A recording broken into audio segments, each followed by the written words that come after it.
श्री कृष्ण गोविंद हरे मुरारी, हे नाथ नारायण वासुदेव। राधे राधे मेरी प्यारे भाई बहनों बंधुओं, अमर भजन चैनल में आपका स्वागत है। भक्तजनों, आज मैं आपको माघ मास की कथा का 19वां अध्याय सुना रही हूँ। माघ मास में रोजाना माघ मास महात्म की कथा को अवश्य सुने और अपने जीवन को सफल बनाएं। राधे राधे मेरी बहनों। वेद निधि बोला, हे मेहर से आपने इस पावन प्रसंग को सुनाकर हम पर बहुत उपकार किया है। अब कृपा करके उस स्तोत्र को सुनाएं जिससे भगवान श्री हरि ने प्रसन्न होकर देवदूती को दर्शन दिए थे। तब लोमस जी ने कहा, हे ब्राह्मण, सुपात्र को धर्मोपदेश करने से जो प्रसन्नता होती है वही मुझे प्राप्त हुई है। अब तुम उस पावन स्तोत्र का श्रवण करें जिस स्तोत्र से देवदूती ने भगवान को प्रसन्न किया था। वह सर्वप्रथम भक्तराज को गरुड़ की प्राप्ति हुई थी। गरुड़ जी से मुझे मिला, हे विश्व स्वरूप चक्रधारी भक्ति प्रिय दयावतार कृष्ण वासुदेव, आपको नमस्कार है।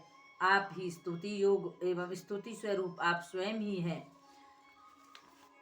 समस्त ब्रह्मांड ही विष्णु में है।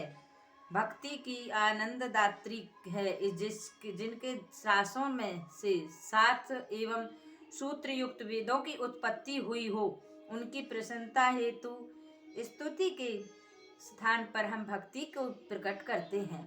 वेद भी जिसे नीति कहते हैं, जो वाणी एवं मन से अगोचर है, उस प्रभु की स्तुति करना किसी की सामर्थ्य नहीं। त्रिदेव आप स्वयं हैं। ब्रह्मांड कर उत्पन्न करते हो, विष्णु रूप में पालते हो और शिव रूप से संहार करते हो। आप ही परम ब्रह्म हो। हे महायोगी, आपको बारंबार नमस्कार है। आप सदैव ज्योतिमान हैं।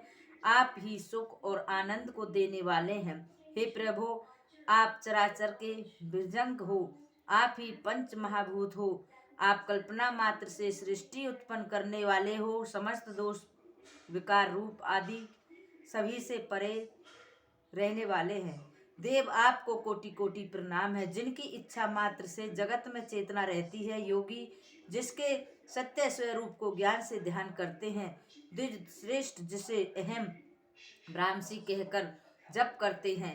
हे मुनि, हे विष्णु, आप को बारंबार प्रणाम है। जो प्रभु माया द्वारा उत्पन्न वाणी के अहम ममता अज्ञान आप आदि को नाश करता है, उसे प्रणाम है। जिनके मुख से हर क्षण आपका ही नाम निकलता है, वह जो आपके चरणों को ही आश्रय बनाए बैठे हैं, जिनके स्मरण से मात्र ही से प्राणी के समस्त वचन बंधन नष्ट होते हैं, उन अनंत प्रभु को नमस्कार है। जिनकी कृपा मात्र से अज्ञानी आत्मा का ज्ञान प्राप्त कर लेते हैं, वासनाओं को त्याग देते हैं, नाम को आधार बना अपना जीवन आराधना में लगा देते हैं, उन प्रभु को नमस्कार है। विष्णु ही शब्दार्थ एवं ज्ञानम द्वारा सर्वमय है। वेदों के नारायण ही ब्रह्मांड के पालक हैं, सत्य के आधार स्वरूप हैं। वे प्रभु आपको नमस्कार है, जो बीज स्वरूप जड़ चेतन में निवास करता है, जो धर्म रक्षार्थ अवतार धारण करता है, जिनको ज्योति प्राणी मात्र में आस्था स्वरूप विराजमान है, उन प्रभु को नमस्कार है। हे सर्वज्ञ, आपने एक होते हुए भी अनेक स्वरूप देव रूपों में प्रकट किए हैं। कण कण में व्याप्त होते हुए भी प्राणी की माया में भरमा रखा है। स्पष्ट रहने वाले प्रभु को नमस्कार है। आपने ही जगत की रचना के माया में पड़ा प्राणी आपके स्वरूप को नहीं पहचान सकता। चराचर और माया में रहते हुए भी आप सबसे अलग ही रहते हैं, उन प्रभु को प्रणाम है। चक्र पंचतत्वों के मिश्रण से उत्पन्न जिस चेतन की उपासना करते हैं, सौगत तर्क द्वारा क्षण भंगुर बुद्धि करते हैं, जैन परिणाम स्वरूप को मानते हैं, सांख्य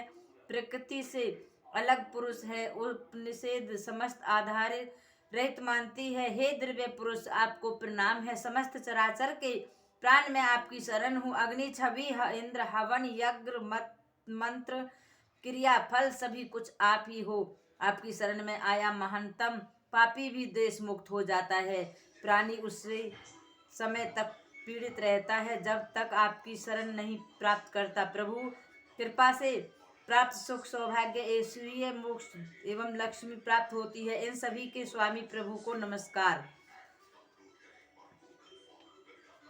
नमस्कार है। जन्म आदि भावों से रहित, काम, क्रोध, लोभ, मोह, अहंकार, द्वेष से दूर रहने नाले हरि को नमस्कार है। हे विप्र, इस स्तोत्र के पाठ द्वारा ही देवदूत ने भगवान को प्रसन्न कर दर्शन प्राप्त किए थे। वह इसी स्तोत्र का पाठ करता रहा।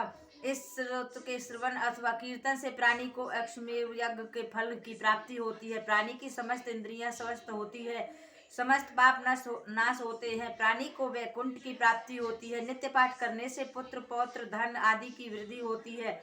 धर्म, अर्थ, काम, मोक्ष में से इच्छित कामना प्राप्त होती है। इसे श्रवण करने से बुद्धि निर्मल होती है, पापों का नाश होता है, दुष्ट ग्रहों की शांति होती है। द्विजातियों को इसका पाठ अवश्य करना चाहिए। ग्रह, नक्षत्र, राजा एवं भूत चोरों के भय से मुक्त होने के लिए इसका पाठ अवश्य करें। भगवान का पूजन करके कीर्तन से पाप नष्ट होकर गंगा आदि तीर्थों पर स्नान का फल प्राप्त होता है।